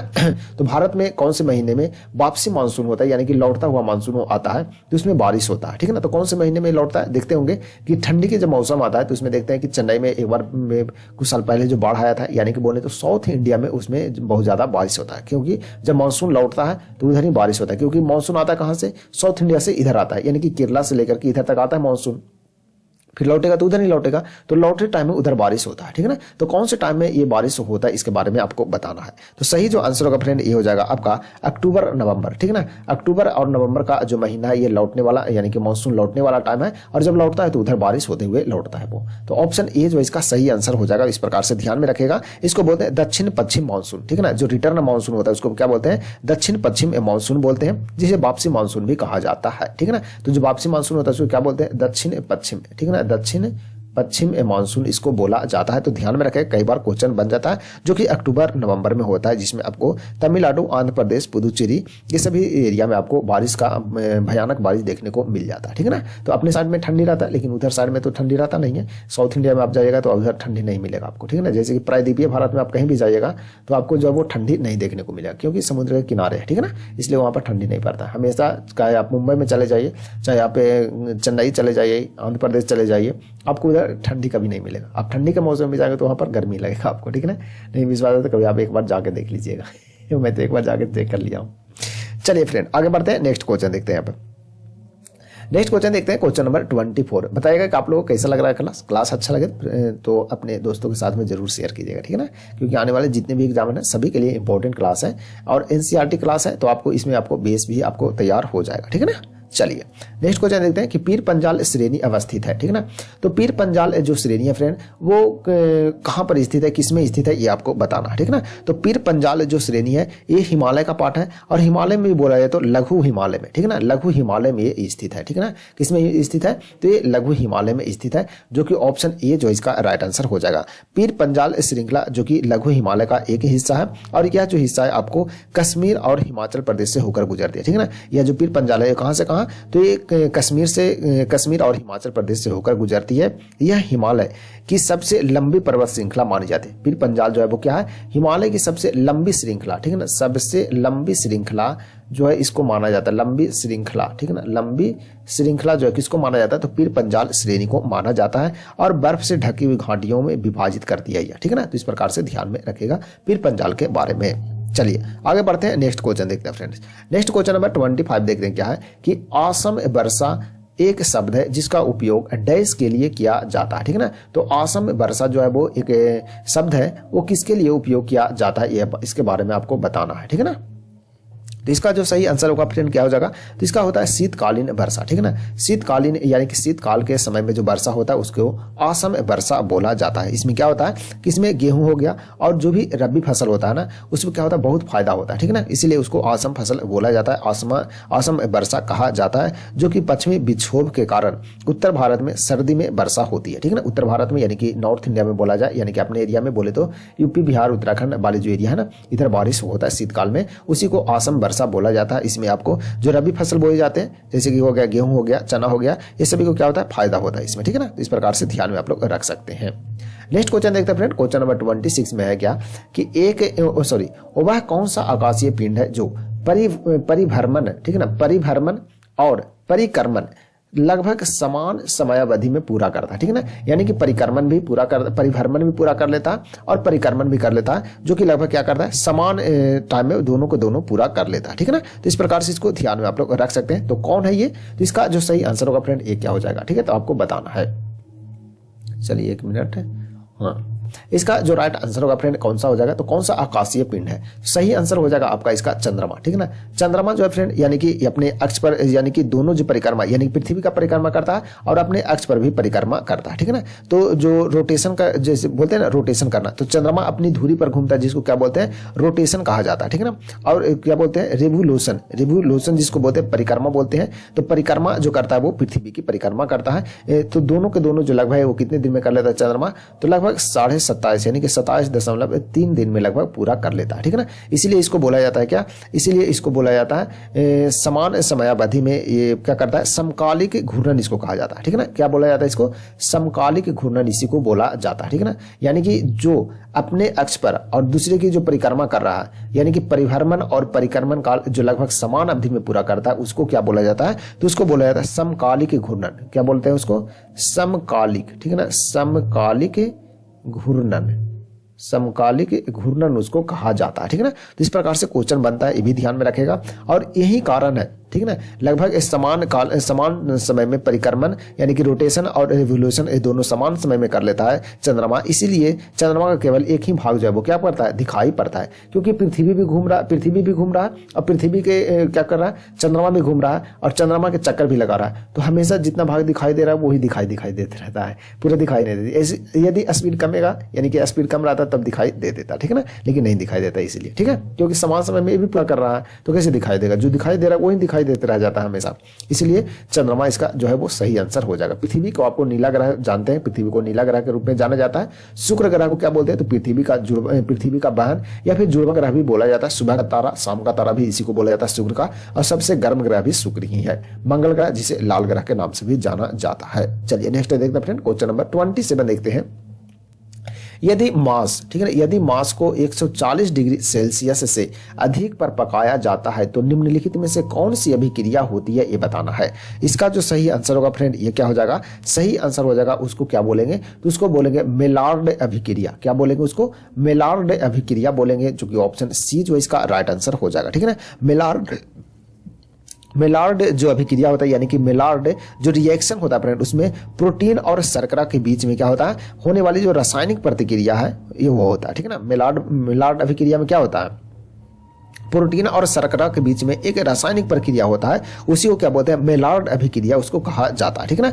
इसमें क्या होता है, मांस या फिर रोटी जैसी एक चीजों पर क्या होता है, भूरा रंग का एक विशेष स्वाद आता है, ठीक है ना। क्या होता है, भूरा स्वाद टाइप का आता है, या उष्मा प्रेरित अभिक्रिया, ठीक है ना। यानी कि मेलार्ड जो अभिक्रिया वो किस प्रकार का है, तो यह जो है उष्मा प्रेरित अभिक्रिया होता है, मेलार्ड अभिक्रिया, ठीक है ना। तो इस प्रकार से ध्यान में आप लोग रख सकते हैं। चलिए आगे बढ़ते हैं, नेक्स्ट क्वेश्चन 28 देखते हैं फ्रेंड्स कि निम्नलिखित में से किस विद्युत चुंबकीय तरंग में सबसे अधिक आवृत्ति होती है, ये बताना, ठीक है ना। तो निम्नलिखित में से किस विद्युत चुंबकीय तरंग में सबसे अधिक आवृत्ति होता है। राइट आंसर क्या होगा इसका, राइट जो आंसर होगा फ्रेंड ये हो जाएगा आपका गामा तरंग, ठीक है ना। गामा तरंग में क्या होता है, सबसे अधिक विद्युत चुंबकीय तरंग होता है, गामा किरणें, जिसमें आवृत्ति सबसे अधिक और तरंग दैर्घ्य जो होता है वो सबसे कम होता है, ठीक है ना। ऑप्शन सी जो इसका सही आंसर है, ध्यान में रखेगा। सबसे अधिक जो आवृत्ति होता है वो किसमें होता है, तो गामा में होता है, और तरंग दैर्घ्य जो वो सबसे कम होता है किसमें, गामा तरंग में, ठीक है ना।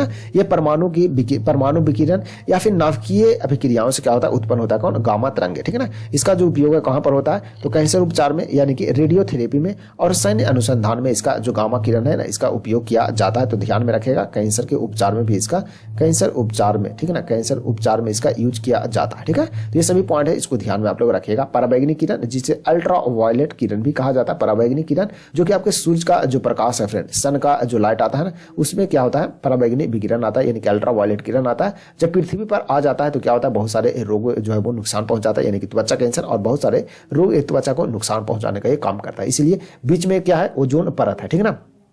बीच में क्या है, ओजोन लेयर है, यानी कि सूर्य का प्रकाश जब आता है तो पृथ्वी पर पहुंचने से पहले ओजोन परत है, इसको क्या करता है, जो अल्ट्रा वायलेट किरण आता है इसमें क्या करता है, वो सोख लेता है उसको, यानी कि पृथ्वी पर आने नहीं देता है। तो जो ओजोन परत है ये क्या करता है, अपन को रोकने का काम करता है अल्ट्रा वायलेट किरण का, ठीक है ना। तो इसको ध्यान में आप लोग रख सकते हैं। ओजोन परत जिसका सूत्र होता है O3 होता है, ठीक है ना। तो ध्यान में रखेगा इसको, ठीक है ना।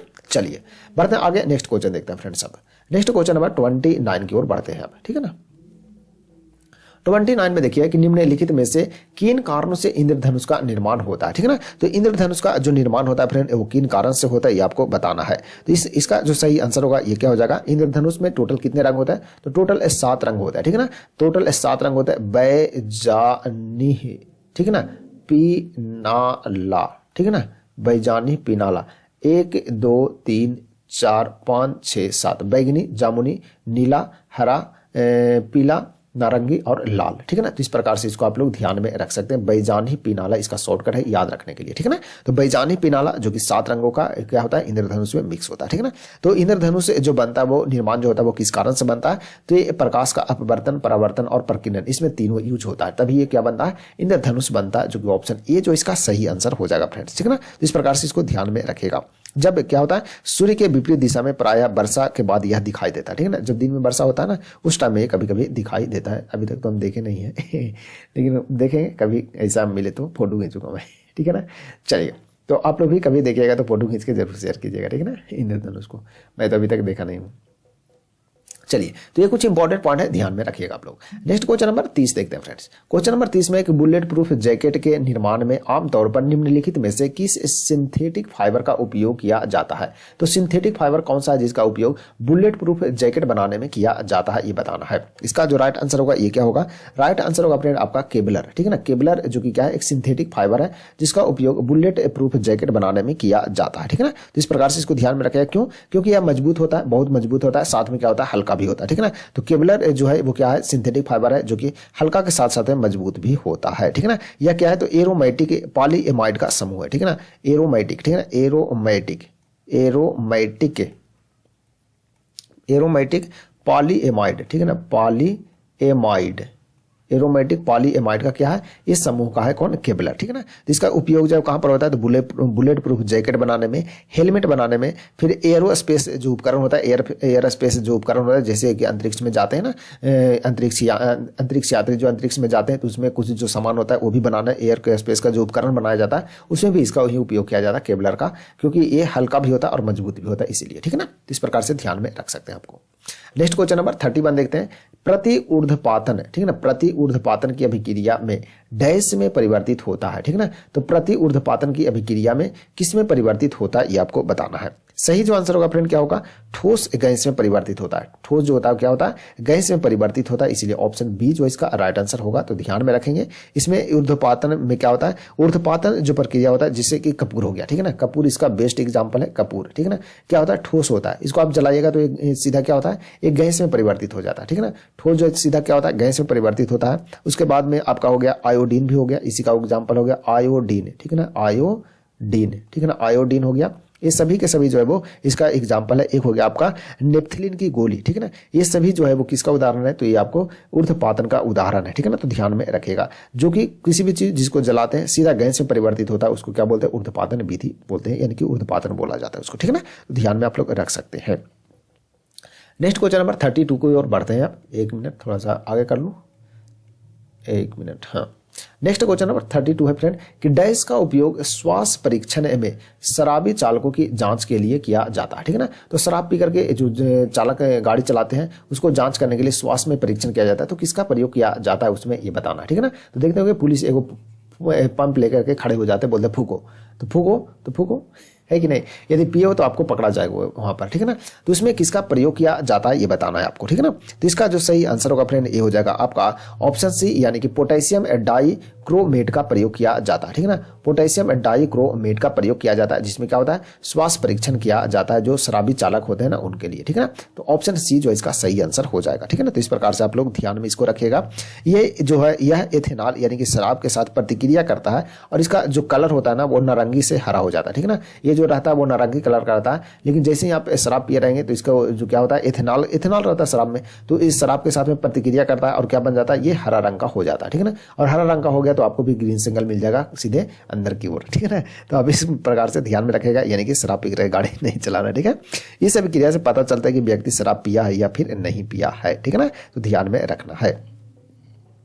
नेक्स्ट क्वेश्चन देखते हैं फ्रेंड, क्वेश्चन नंबर 33 देखते हैं, ब्रूसेलोसिस, ठीक है ना, ब्रूसेलोसिस नामक बीमारी किसके कारण होती है ये बताना, ठीक है ना। तो ब्रूसेलोसिस नामक जो बीमारी है फ्रेंड वो किसके कारण होता है, तो ये जो नामक बीमारी होता है फ्रेंड, ब्रूसेलोसिस जो बीमारी होता है वो जीवाणु यानी कि बैक्टीरिया के कारण होता है, ठीक है ना। तो बैक्टीरिया जो कि ऑप्शन बी जो इसका सही आंसर हो जाएगा। ध्यान में रखिएगा कि बहुत सारे और भी जो रोग है वो बैक्टीरिया से होने वाला रोग है, इसका आपको एक लिस्ट जीवाणु और विषाणु कवक प्रोटोजोआ ये सभी से रोग होने वाला है, इसका एक टेलीग्राम पर आपको भेजेंगे, ठीक है ना। उसमें आपको कुछ रोग का नाम है और साथ में ट्रिक भी लिख करके भेज देंगे, जो जीवाणु से होने वाला रोग है ना वो सभी आपको याद भी हो जाएगा, ठीक है ना। तो आप लोग ध्यान में रखिएगा। तो ब्रूसेलोसिस नामक जो बीमारी है वो किससे होता है, तो ये जीवाणु से होने वाला रोग है, ठीक है ना। तो बहुत सारे रोग है जो आपके ये जो टॉपिक है ना इसको क्लियर कर देंगे, आपको भेज देंगे टेलीग्राम पर, आप लोग उसको पढ़ करके रिविजन करते रहेगा, ठीक है ना। चलिए बढ़ते हैं आगे, नेक्स्ट क्वेश्चन देखते हैं। क्वेश्चन नंबर 34 देखते हैं फ्रेंड कि एक सामान्य वयस्क मानव शरीर में लगभग कितना ग्राम मैग्नीशियम होता है ये बताना, ठीक है ना। तो एक सामान्य वयस्क मानव शरीर में जो लगभग मैग्नीशियम होता है वो लगभग कितना होता है इसके बारे में आपको बताना है, ठीक है ना। तो इसका जो राइट आंसर होगा फ्रेंड ये क्या हो जाएगा, सही जो आंसर होगा फ्रेंड ये हो जाएगा आपका लगभग 25 ग्राम होता है, ठीक है ना। तो मैग्नीशियम जो होता है लगभग कितना होता है, सामान्य जो वयस्क मनुष्य होता है उसमें 25 ग्राम आपको मैग्नीशियम देखने को मिल जाएगा। तो ऑप्शन डी जो है इसका सही आंसर हो जाएगा। वयस्क मानव में लगभग मैग्नीशियम 25 ग्राम होता है। यह अधिकांशतः हड्डियों और मांसपेशी में मौजूद होता है, ठीक है ना। तो ये मैग्नीशियम जो होता है वो कहाँ पर मौजूद होता है, तो ये खास करके ये हड्डी में और ये मांसपेशी, ठीक है ना, मांसपेशी, ठीक है ना, मांसपेशियों में क्या होता है मौजूद होता है कौन, मैग्नीशियम होता है। यह एंजाइम क्रियाओं, ऊर्जा उत्पादन और तंत्रिका तंत्र के कार्यों में क्या करता है आवश्यक होता है, यानी कि इसके लिए इंपॉर्टेंट होता है कौन, मैग्नीशियम होता है, ठीक है ना। तो कम मात्रा में होता है लेकिन इंपॉर्टेंट चीज है, ठीक है, तो ध्यान रखेंगे।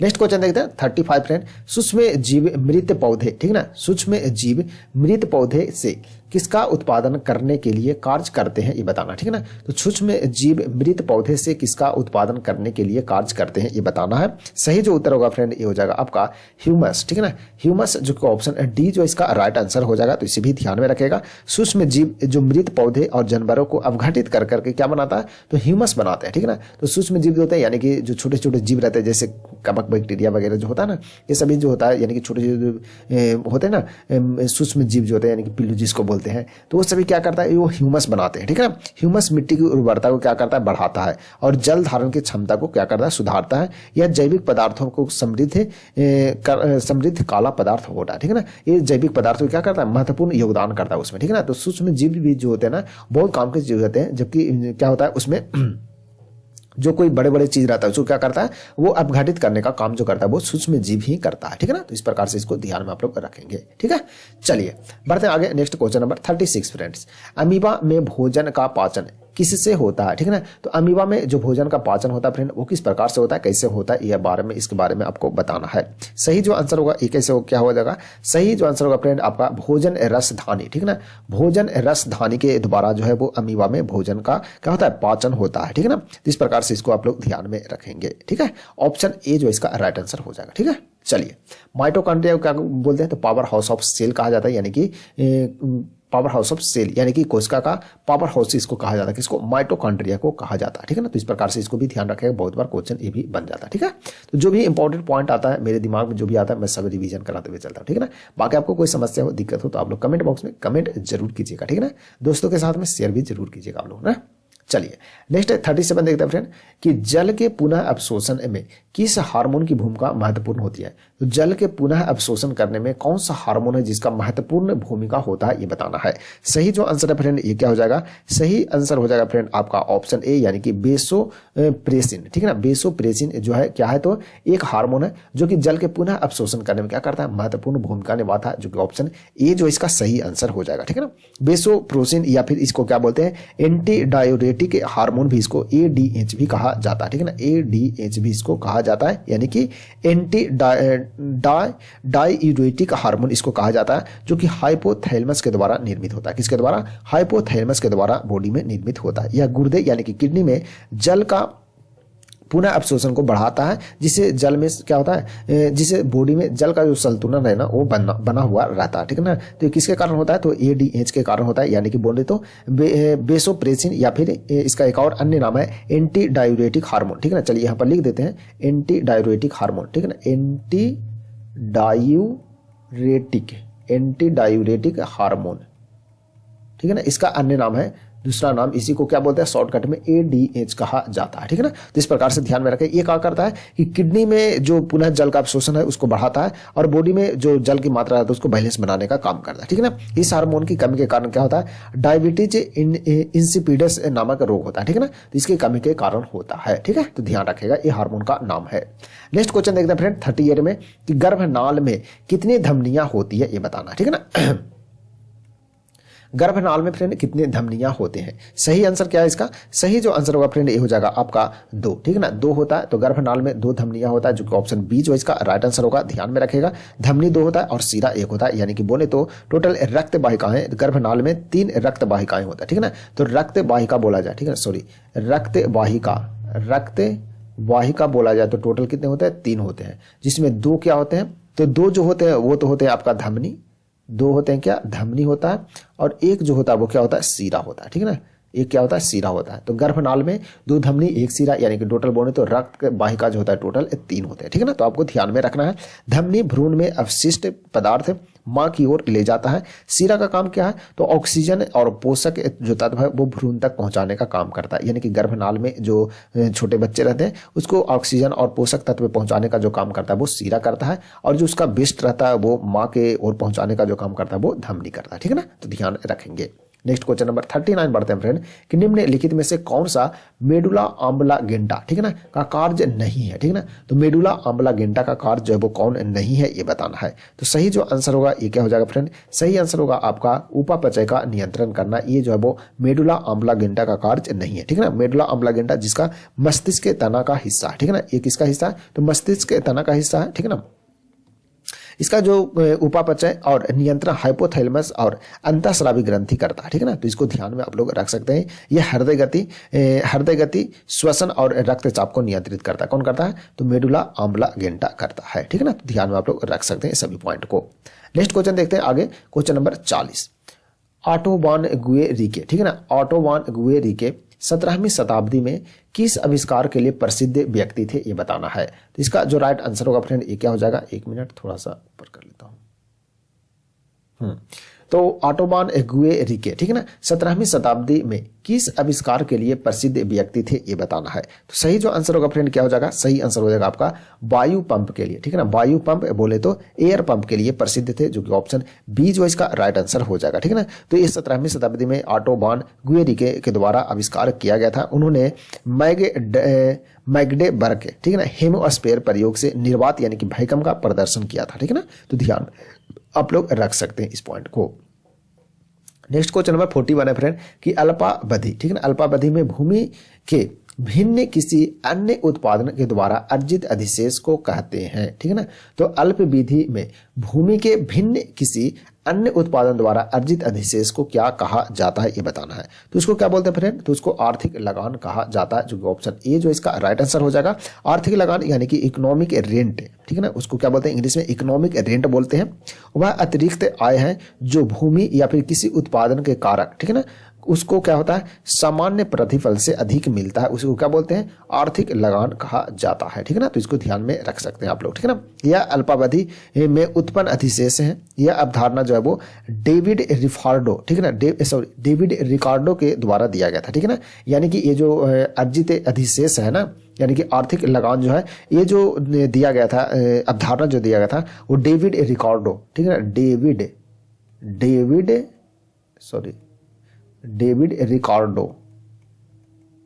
रिकार्डो के द्वारा यह अवधारणा जो है वो दिया गया था, ठीक है ना। तो इस प्रकार से इसको भी ध्यान में आप लोग रख सकते हैं।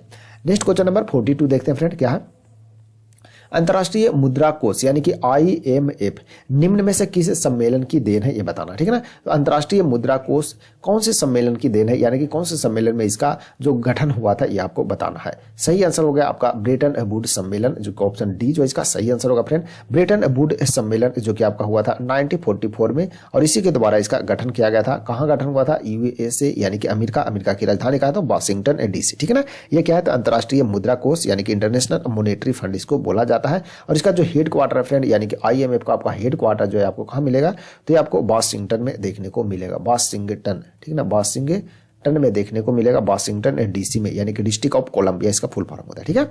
और इसका संस्थापक देश भारत भी है, तो ध्यान में आप लोग रख सकते हैं।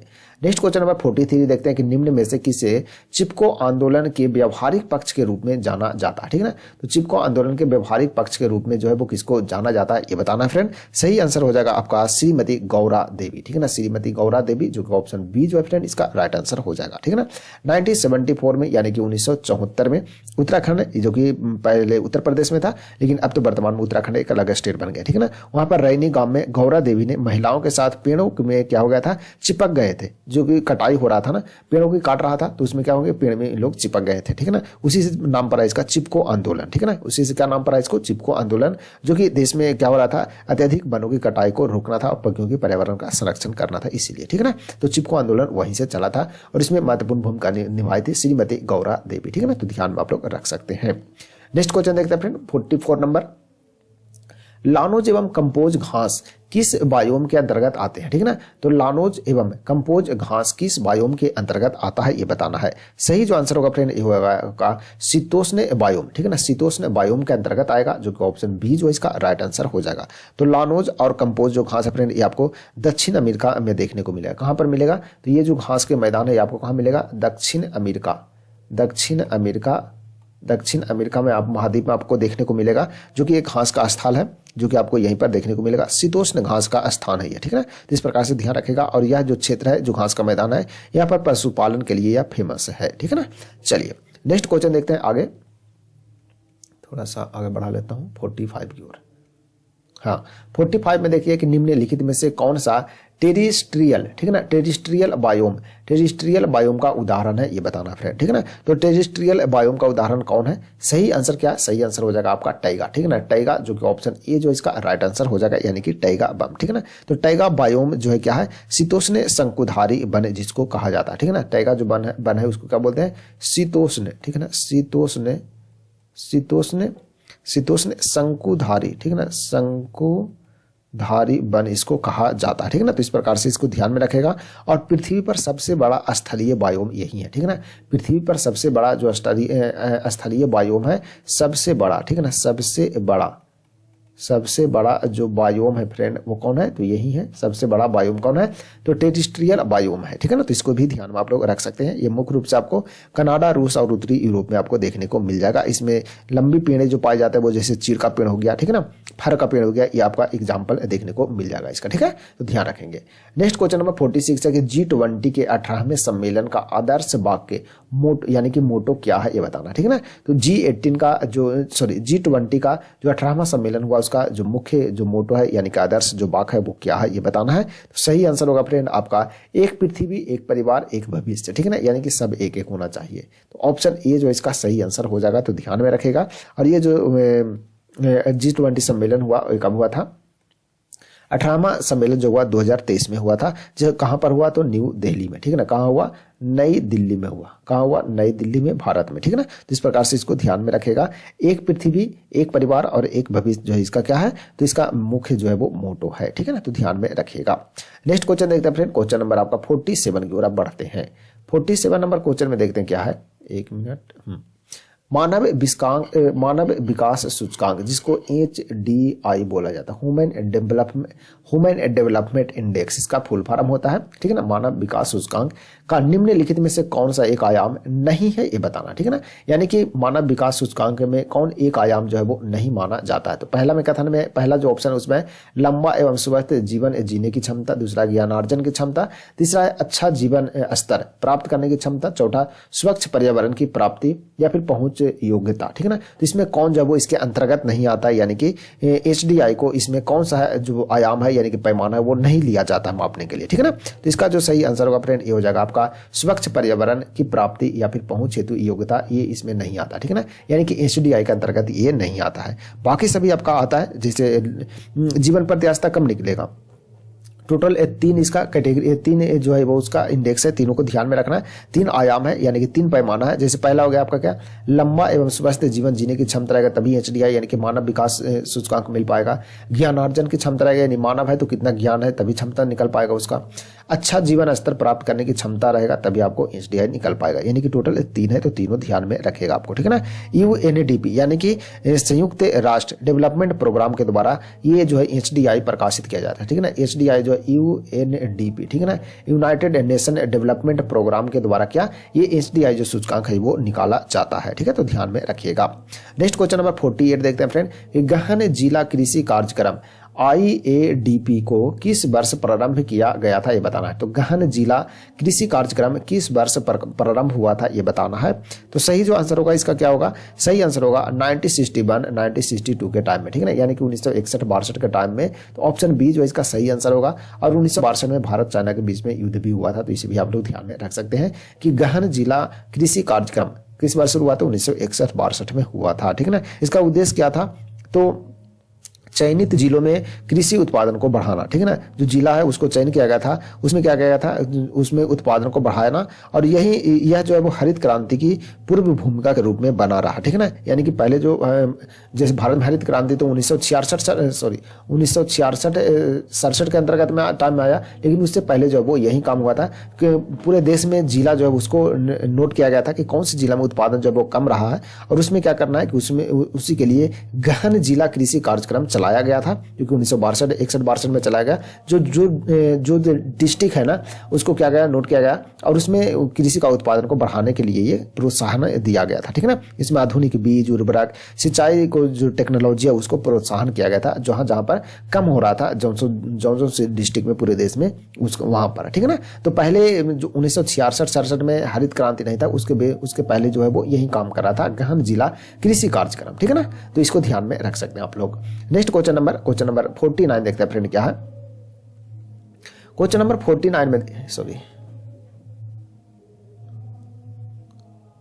क्वेश्चन नंबर 49 में फ्रेंड कि क्षेत्रीय ग्रामीण बैंक की कुल पूंजी में राज्य सरकार का हिस्सा जो वो कितना है ये बताना है। तो क्षेत्रीय ग्रामीण जो बैंक है यानी कि रूरल जो बैंक होता है ना, तो उसमें जो राज्य सरकार होता है फ्रेंड उसका पूंजी का हिस्सा जो होता है वो कितना होता है ये बताना है। सही आंसर हो जाएगा आपका 30%, ठीक है ना। कितना है, 30% होता है, जो कि ऑप्शन सी जो इसका राइट आंसर होगा, ध्यान में रखेगा। क्षेत्रीय ग्रामीण बैंक, ठीक है ना, क्षेत्रीय ग्रामीण बैंक जो है वो भारत में स्थापना कब हुआ, तो 1975 यानी कि 1969 में, ठीक है ना, 1975 में जी, 1975 में इसका स्थापना हुआ था। तो इस प्रकार से ध्यान में रखेगा कि केंद्र सरकार, ठीक है ना, केंद्र सरकार जो था वो यानी कि उस टाइम में जिस टाइम में स्थापना हुआ था ना, जिस टाइम स्थापना हुआ था उस टाइम में 15% राज्य सरकार देता था, 50% केंद्र सरकार, और प्रायोजिक जो बैंक था वो देता था कितना 35% देता था। लेकिन अब धीरे धीरे टाइम बदला, समय बदला, उसके बाद में केंद्र राज्य सरकार की जो पूंजी है उसको में क्या करना है, हिस्सा जो है वो बढ़ा करके 15 से 30% कर दिया गया है। ठीक है ना, तो वर्तमान में राज्य सरकार का कितना है 30% है, ध्यान में रखिएगा आप लोग। ठीक है, चलिए तो कुछ इंपॉर्टेंट पॉइंट है ध्यान में रखना। साथ में क्षेत्रीय ग्रामीण बैंक है, इसका जो स्थापना किया गया था किस लिए किया गया, तो उद्देश्य इसका यह था कि ग्रामीण क्षेत्रों में सस्ता ऋण को उपलब्ध कराना, यानी कि जो लोन है वो सिंपली रूप से आसानी से जो ग्रामीण क्षेत्र में है वहां पर आसानी से लोन मिल सके और सस्ता मिल सके। ठीक है ना, आसानी से और सस्ता मिल सके, इसलिए राष्ट्रीय क्षेत्रीय ग्रामीण बैंक की स्थापना किया गया था 1975 में। ठीक है, तो ध्यान में रखिएगा आप लोग। नेक्स्ट क्वेश्चन नंबर 50 देखते हैं और लास्ट क्वेश्चन है फ्रेंड कि निम्नलिखित में से कौन सा संरक्षित क्षेत्र कावेरी बेसिन में स्थित है, ये बताना। ठीक है ना, तो कावेरी बेसिन में स्थित जो है वो कौन है ये बताइए। जैसे कि पहला में दिया है आपका नागरहोल राष्ट्रीय उद्यान, दूसरा पापीकोंडा राष्ट्रीय उद्यान, तीसरा सत्यमंगलम बाघ है आरक्षित क्षेत्र, चौथा है आपका वायनाड वन्य जीव अभ्यारण्य। तो नीचे दिए कूट का प्रयोग करके सही उत्तर को आपको चुनना है। ठीक है ना, तो कौन है इसका सही उत्तर क्या हो जाएगा, तो सही जो उत्तर होगा फ्रेंड आपका हो जाएगा 1, 3, 4, यानी कि बोले तो नागरहोल। ठीक है ना, उसके बाद सत्यमंगलम बाघ आरक्षित क्षेत्र और वायनाड वन्य जीव अभ्यारण्य, ये सभी जो है वो कावेरी बेसिन में स्थित है। ठीक है ना, तो ये सभी को आप लोग ध्यान में रखना है। ठीक है ना, कावेरी बेसिन जो कि आपको भारत की प्रमुख नदी घाटियों में से मिलेगा, जो कि आपको दक्षिण भारत के कर्नाटक में, केरल में, तमिलनाडु में यह फैली हुई है ये बेसिन। ठीक है ना, यानी कि कावेरी जो बेसिन है ये आपको कहां पर मिलेगा, तमिलनाडु में, कर्नाटक में और केरल में। ठीक है ना, कर्नाटक, केरल और तमिलनाडु, ये 3 राज्यों में इसका जो बेसिन है वो फैला हुआ है। इस प्रकार से आप लोग ध्यान में रखेगा। इसमें नागरहोल जो कि आपको कहाँ मिलेगा, नागरहोल राष्ट्रीय उद्यान जो कि आपको कहाँ, कर्नाटक। ठीक है ना, कहाँ मिलेगा, कर्नाटक में मिलेगा फ्रेंड। उसी प्रकार से सत्यमंगलम, ठीक है ना, सत्यमंगलम जो है ये आपको कहाँ मिलेगा, तमिलनाडु में, तमिलनाडु। ठीक है ना, तमिलनाडु में आपको मिलेगा। वहीं पर वायनाड जो है आपको कहाँ मिलेगा, तो ये आपको केरल में देखने को मिल जाएगा। ठीक है ना, साथ में ध्यान में रखना है पापीकोंडा। ठीक है ना, पापीकोंडा जो उद्यान है ये आपको कहाँ मिलेगा, तो ये आपको पापीकोंडा राष्ट्रीय उद्यान जो है आपको गोदावरी बेसिन में देखने को मिलेगा। कहाँ मिलेगा, गोदावरी। ठीक है ना, गोदावरी बेसिन, गोदावरी बेसिन में आपको ये देखने को मिल जाएगा। ठीक है ना, गोदावरी बेसिन में ये आपको देखने को मिलेगा। तो इस प्रकार से इसको भी आप लोग ध्यान में रख सकते हैं, ये सभी पॉइंट को। ठीक है ना, चलिए तो ये कुछ इंपॉर्टेंट पॉइंट था, इस सभी को आप लोग ध्यान में रखना फ्रेंड। बाकी कोई दिक्कत समस्या हो तो आप लोग कमेंट बॉक्स में कमेंट जरूर कीजिएगा। ठीक है ना, तो आपके ये टोटल आपका जो सेट नंबर 4 था। ठीक है ना, यानी कि ये जो एडुटेरिया की जो बुक है इसमें सेट नंबर 4 आपका जो कंप्लीट हो गया है याद, और इसके पहले 3 सेट आपका भी हो चुका है। तो सभी को वीडियो जो है चैनल पर अवेलेबल है, तो आप लोग सभी जरूर देखिएगा। ठीक है ना, तो एनसीईआरटी का सीरीज है, इसमें आपको टोटल 150 प्रैक्टिस सेट कराया जाएगा। सभी सेट में आपको 50 क्वेश्चन दिया हुआ है, यानी कि बोले तो टोटल 7500। ठीक है ना, इससे अधिक क्वेश्चन ही देखेंगे, कम नहीं देखेंगे। ठीक है ना, चलिए तो आज की जो क्लास है फ्रेंड कैसा लगा, यदि अच्छा लगे तो आप लोग दोस्तों को लाइक और शेयर, दोस्तों को शेयर जरूर कीजिएगा। साथ में वीडियो अच्छा लगे तो लाइक भी जरूर करना है आप लोगों को। ठीक है ना, टेलीग्राम आप लोग ज्वाइन कर लीजिएगा, वहां पर पीडीएफ आपको मिल जाता है, तो आप लोगों को रिवीजन में आप लोगों को फायदा मिलेगा, जहां पर आंसर जो आपको हाईलाइटेड मिल जाएगा। ठीक है ना, हाईलाइटेड आंसर आपको देखने को मिल जाएगा, सभी के सभी फ्री ऑफ कॉस्ट है, तो आप लोग ज्वाइन जरूर कर लीजिएगा। ठीक है ना, चलिए तो आज की क्लास यहीं समाप्त करते हैं फ्रेंड, मिलते हैं कल फिर नए क्लास में नए सीरीज के साथ, नए सेट के साथ में। तब तक के लिए आप सभी को धन्यवाद, जय हिंद।